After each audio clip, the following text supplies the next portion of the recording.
Me ardhjen e pranverës, Bashkia e Libovës ka njohur një rritje të ndjeshme të numrit të vizitorëve. Qyteti po tërheq gjithnjë më shumë turistë që kërkojnë qetësi, traditë dhe eksperjenca autentike. Administratorët e bujtinave në qytet shprehen se rezervimet kanë qenë në rritje të vazhdueshme gjatë kësaj periudhe. Rezervimet kanë disa ditë që kanë filluar, domethënë për sezonin e pranverës dhe të verës. Deri tani kemi marrë rezervimet e para dhe presim edhe njoftimet të tjera për të rezervuar. Themi se do jetë sezoni mirë dhe i mbarë. Patjetër që fillojmë me një restaurim të ambienteve të brendshme dhe të jashtme, që turistët shikojnë diçka ndryshe nga sezonet e mëparshme. Rritja e frekuentimit konfirmohet edhe nga specialisti i turizmit Arjan Çano, i cili thekson se Libohova po vizitohet jo vetëm nga turistë të huaj, por edhe nga ata vendas.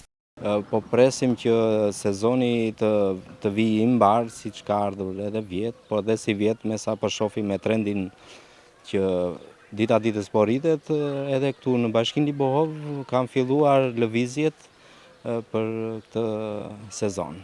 Prania në rritje e vizitorëve në Libohov këtë sezon pranveror është një sinjal i qartë i potencialit që ka zona për turizmin. Ky trend pozitiv jo vetëm që sjell më shumë gjallëri në qytet, por edhe nxit zhvillimin e bizneseve lokale, duke krijuar një bazë të qëndrueshme për rritje dhe promovim më të gjerë.